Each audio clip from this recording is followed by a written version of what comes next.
Hello everybody, Dragonslayer here, and welcome to another episode of Dragonslayer movie reviews. Let's talk about dragons. They're some of the most awesome mythical creatures ever. They can fly, breathe fire, and they play important roles in legends and myths, like being the evil monster that knights in shining armor have to kill to save damsels in distress. However, in Asian cultures like China and Japan, dragons are peace and friendship symbols and help those in need. Dragons are also a great subject for the media and TV shows like Dragon Tales and movies such as DreamWorks' How to Train Your Dragon franchise. Now, the movie that I'm reviewing this week is a Paramount film distributed by Disney about a dragon that keeps terrorizing a village. Released on June 26, 1981, the movie is Dragonslayer. Set in the 6th century in the post-Roman kingdom of Ireland, a group of villagers led by a young man named Valerian, played by the late Caitlin Clark, arrives at the house of sorcerer Ulrich of Cragganmore, the last one of his kind, played by the late Ralph Richardson. We have visitors. I know. I will see them. You will? Yes. There's a great task needing to be done. Ulrich comes downstairs and Valerian asks him for help with a dragon that's been terrorizing the kingdom and mentions that the king offers it a virgin picked in a lottery twice a year. Barbaric.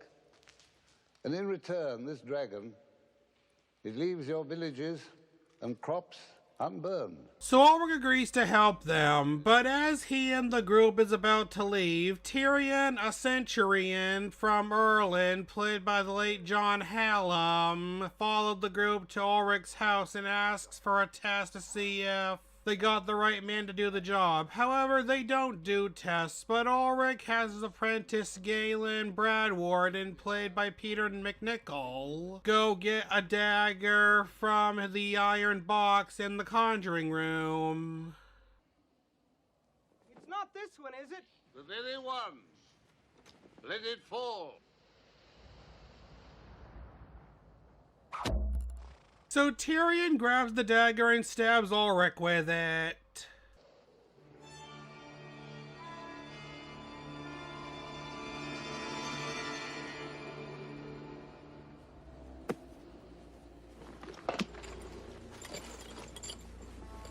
That night, Galen burns Ulrich's body, and the next day, Hodge, played by the late Sidney Bromley, places the ashes into a leather bag while Galen is mourning over Ulrich's death.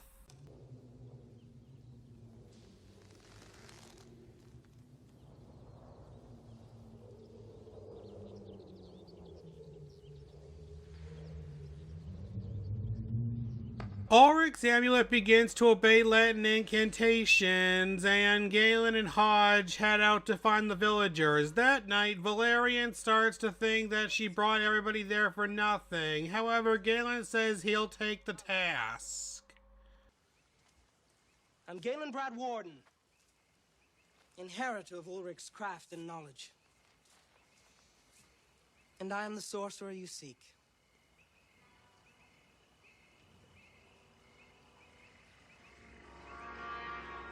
Meanwhile, a princess has been chosen in a lottery to be sacrificed to the dragon.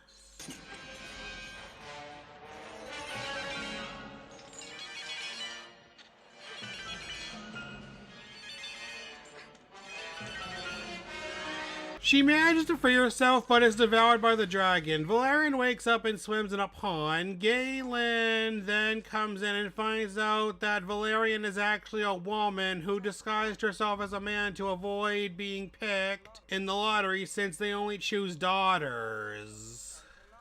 Unless you happen to be the daughter of the king. What do you mean?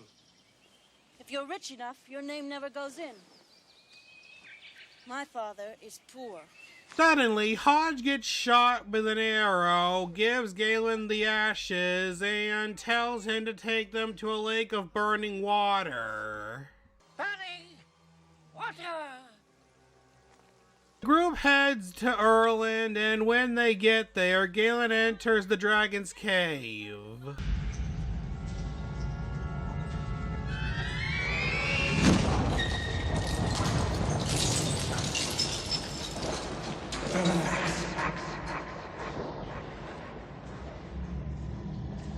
Galen then comes out of the cave and causes a rock slide to seal the entrance of the cave.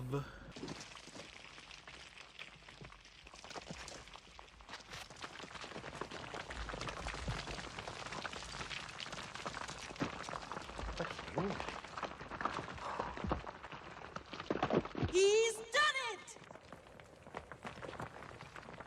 That night, during a celebration for Galen, Tyrion arrives. The king would meet our newfound benefactor and offer his gratitude to the one man who has succeeded where so many have failed. Tyrion takes Galen to the castle where King Cassiodorus, played by Peter Ayer, doesn't think Galen's a real wizard and tells him how the previous king, his brother, fought the dragon. When he ascended the throne, the dragon was unbridled. No one knew where it might strike next. So he brought forth his broadsword and his spear, assembled his best company of fighters, and went out to do battle.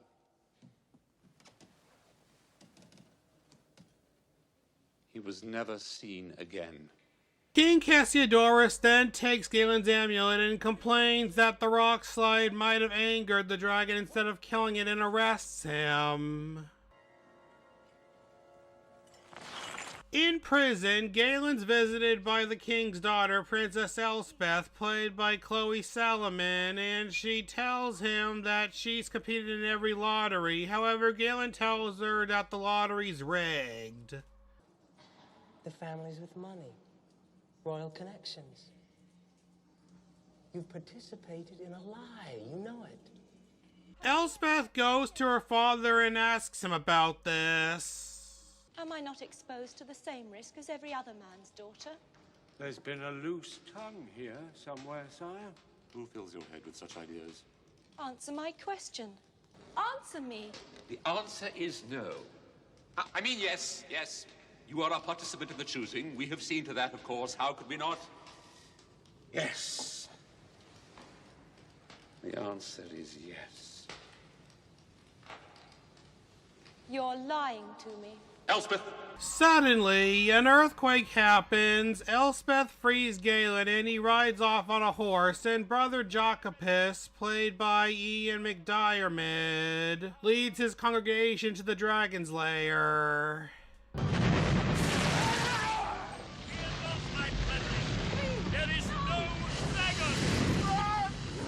Brother Jacopus is burned to death by the dragon, and the dragon attacks the village. Galen asks Valerian's father Simon, played by the late Emrys James, if he has ever forged a weapon, and he shows him a spear. This is Sicarius Draconum, Dragonslayer.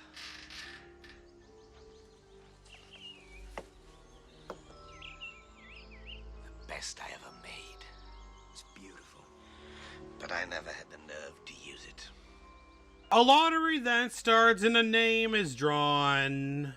Princess Elspeth Ulfilas. Really outrageous. That is not the name. It has been misread. There's no mistake.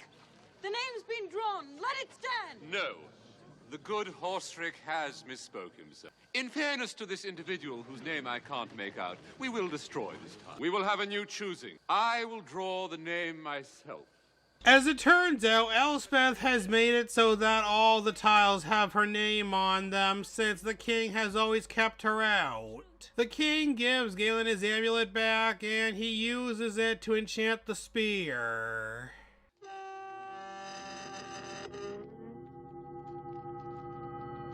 Valerian goes to the dragon's lair to gather scales and finds out that the dragon has some dragonettes. She makes the scales into a shield for Galen, and when she gives it to him, they explain that they have feelings for each other.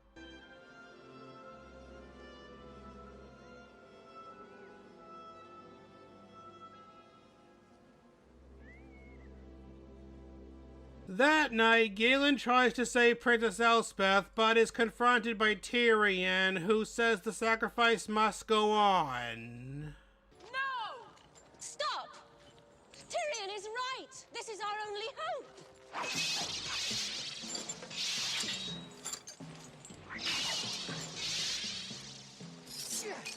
Galen manages to free Elspeth, but she goes into the cave and is killed. Galen goes in after her and finds the young dragons eating her corpse. He kills them and goes deeper into the cave and finds the dragon in a lake of burning water.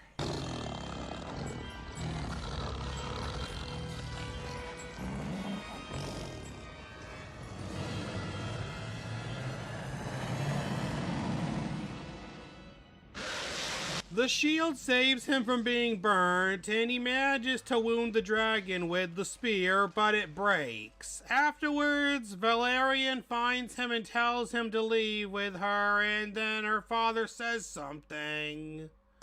You know what I think? Magic, magicians. It's all fading from the world, dying out. That makes me happy. That means the dragon will be dying too. As Galen and Valerian leave, Galen has a vision about Ulrich's plan. He re-enters the cave, returns to the lake, and throws Ulrich's ashes into it.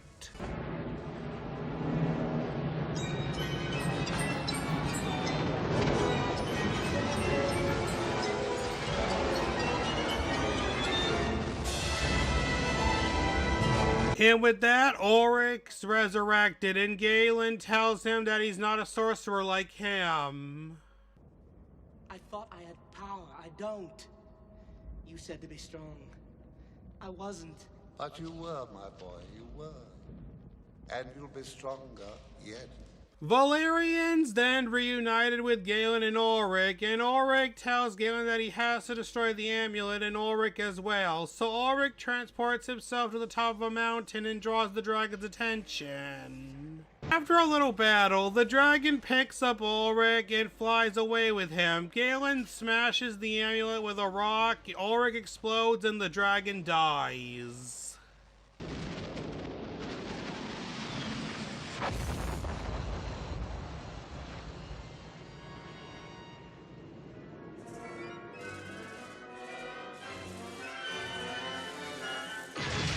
After that, the villagers arrive and the king sticks a sword into the dragon's carcass. As Galen and Valerian leave, Galen says he misses Ulrich and the amulet. Then a horse appears and takes the two away.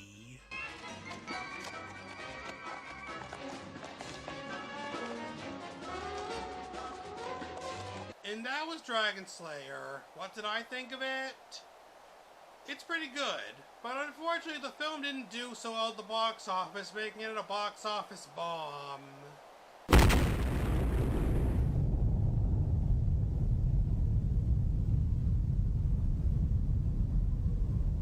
On a budget of $18 million, the movie only made more than $14 million, but it did receive great reviews from critics and is now a cult classic. Now let's move on to the production of the film.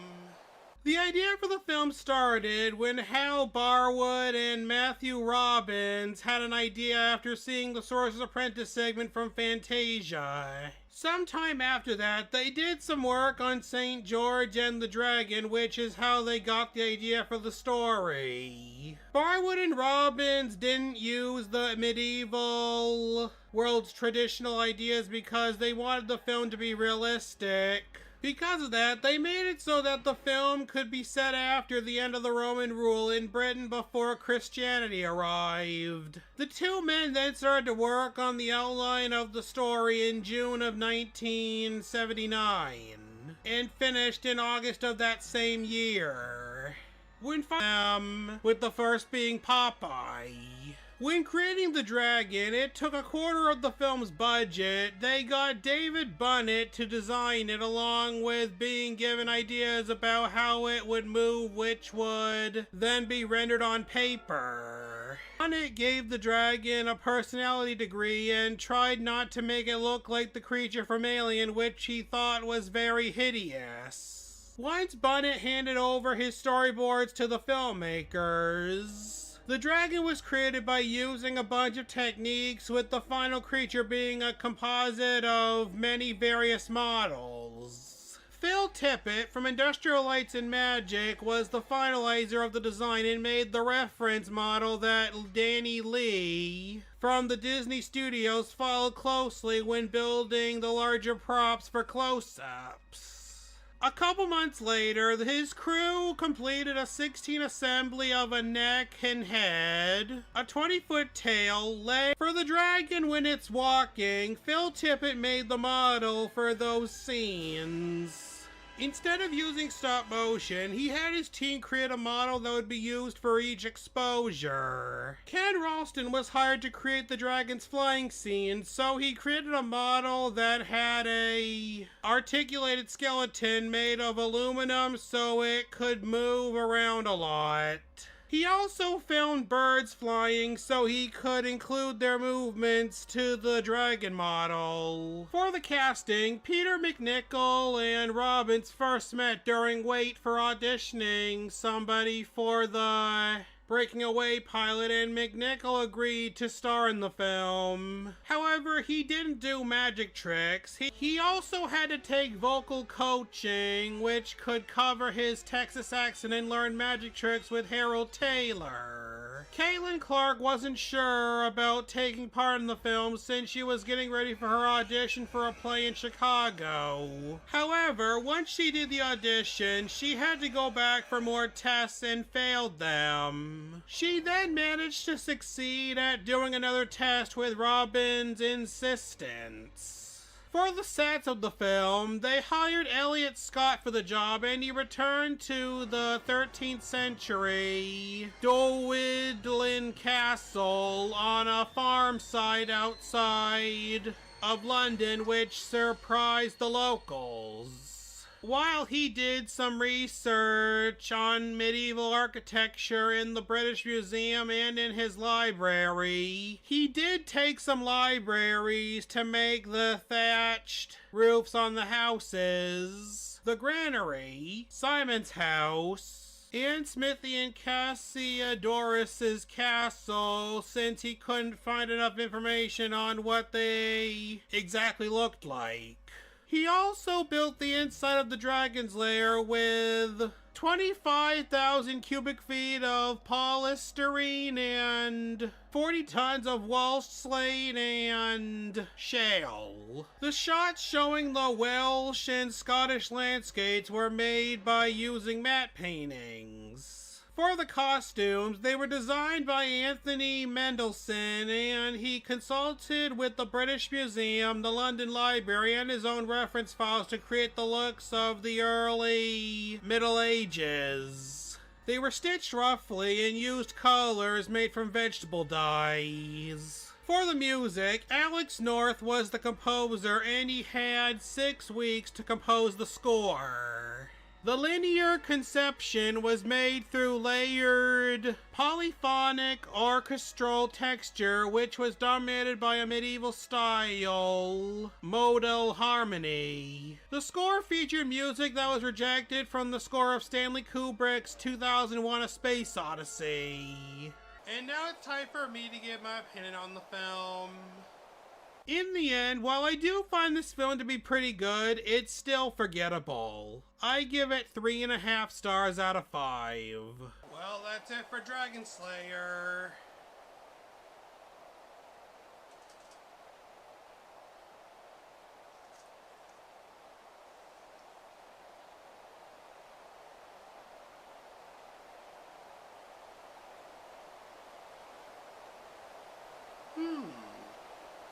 Make sure to join next week when I'll be reviewing the Disney Don Bluth short.